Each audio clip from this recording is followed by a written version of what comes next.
Olá, turma 801, eu sou a professora Jéssica. Hoje nós vamos finalizar a nossa aula sobre a arte grega.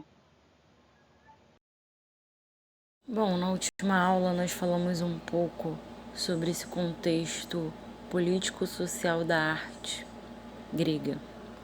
Falamos sobre a perspectiva da cidade-estado a partir da cidade de Atenas, que nos dá um norte de como se configurava essa sociedade enquanto sociedade democrática.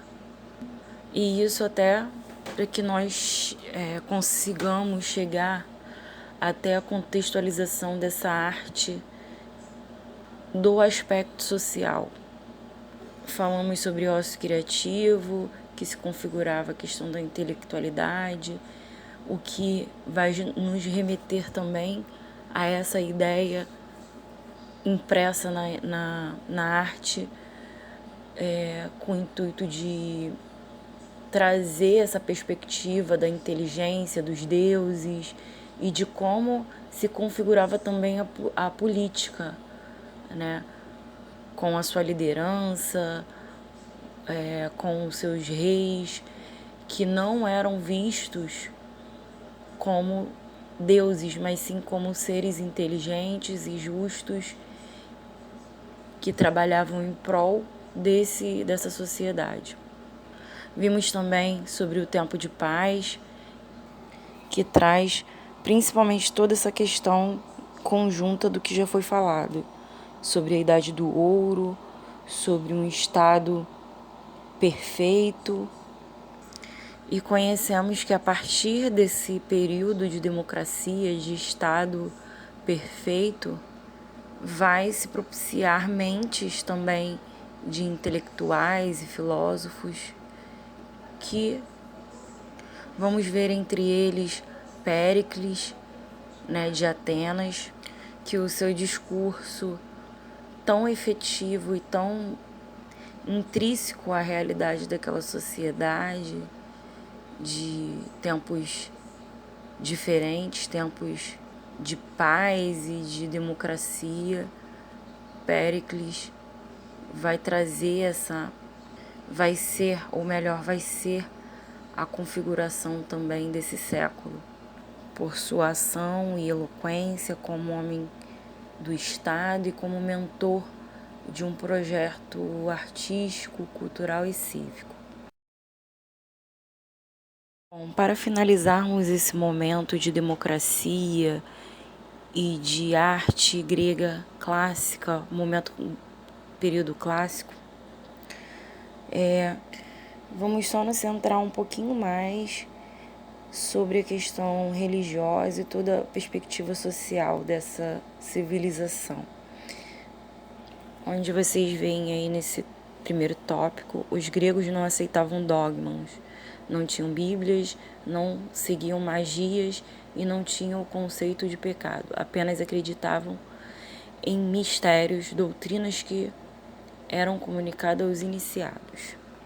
Bom, a religião, política, o desenvolvimento das artes e tudo o que era produção artística, sendo filosófico, literário, etc., estava ligado ao contexto de crença, isto é, da identificação com o mundo e de mundo dessa sociedade.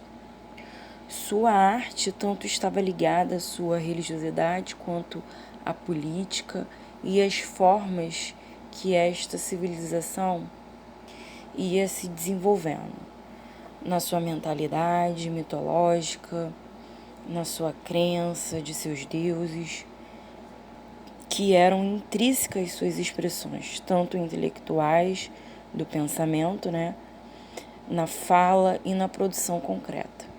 Então, essa arte, ela está intrínseca, ou seja, ela vai estar ligada à história das relações sociais, políticas, religiosas, entre outras.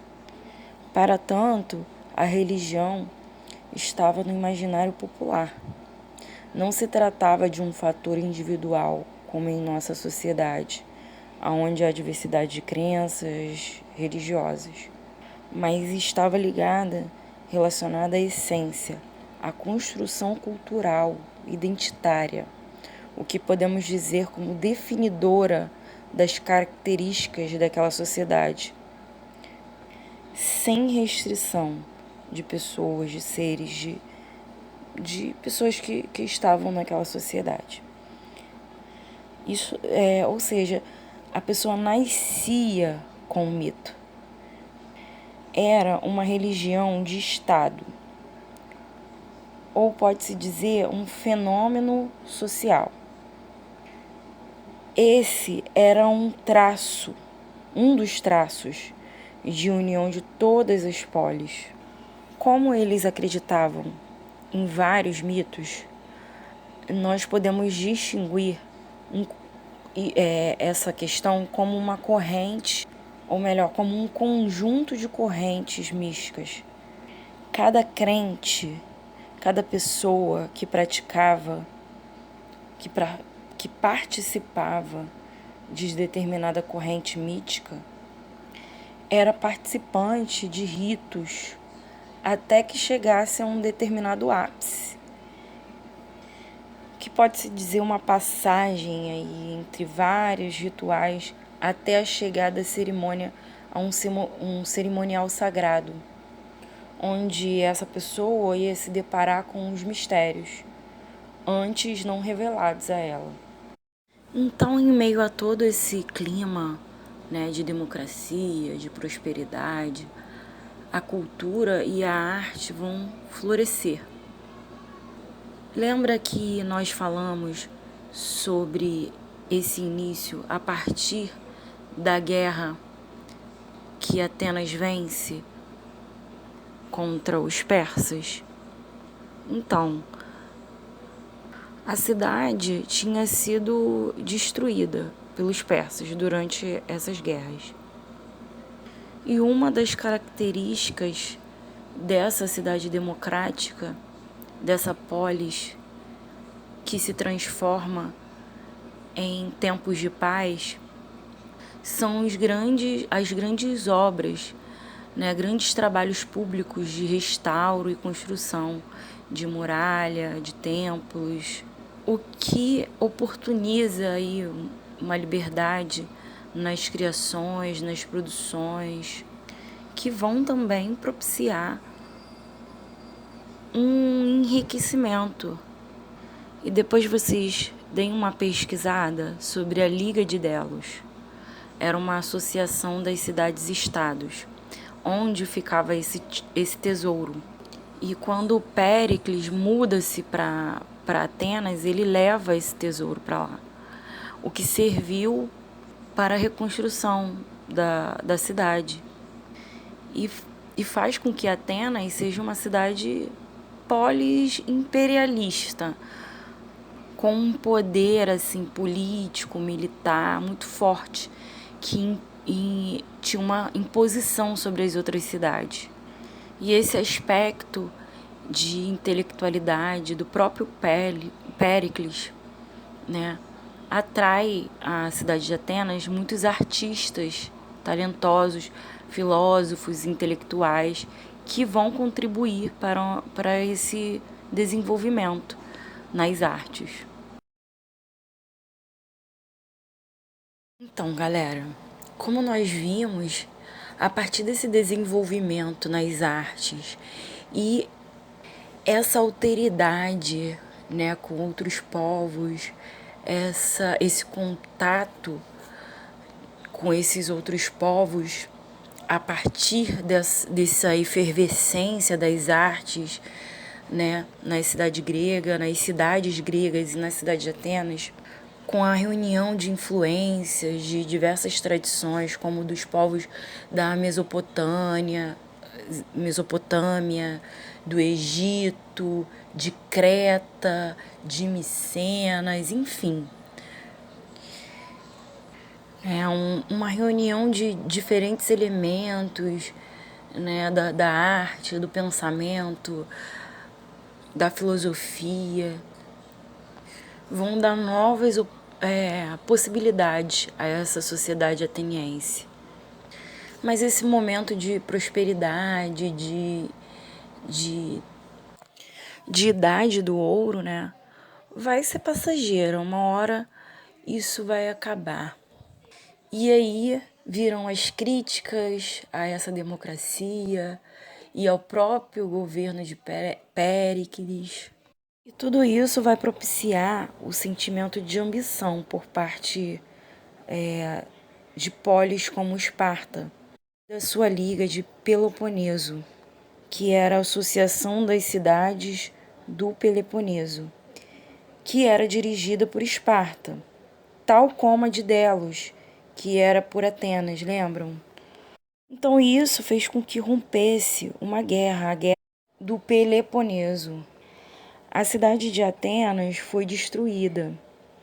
Atenas então passa a se submeter ao poder político de Esparta. Tempos de peste, muitas dúvidas, movimentos desordenados vão findar aí aquele tempo de liberdade e prosperidade ateniense. E é aí que nós chegamos então até o reino de Filipe II, que conquista Atenas. Ele era o rei da Macedônia e ele conquista Atenas em 338 a.C. Passado o reino de Filipe, com sua morte, ele foi assassinado, né? Então o seu filho Alexandre se torna o rei. E é aí que nós vamos chegar a esse período de expansão territorial marcado pelo reinado de Alexandre. Ele vai governar durante 10 anos. O seu reinado é marcado por uma grande expansão territorial no Oriente. E esse encontro com essas alteridades culturais, né, com diversas nações, aí, diversos reinos, né, também vai marcar uma transformação nas artes, que vai sair daqueles aspectos das artes, por exemplo, da escultura enquanto idealização, de proporções simétricas, enfim, que nós já falamos sobre esses aspectos, né? De que no período clássico tinha a característica do realismo, porém ainda idealizado, com aspectos muito ainda de jovialidade. E daí, nesse período helenístico, né, que é marcado principalmente por esse período de Filipe e Alexandre, essas artes já vão para o realismo mais voltado para a naturalidade, com a representação real das formas e das idades, que vão agora ser representadas todas as fases, tanto as fases, dores, amores, tudo isso nas caras e expressões humanas. E nós podemos enfatizar também que este foi um período de guerras. Alexandre não entra nos territórios de forma natural, o que também pode ser um aspecto dessas artes, né?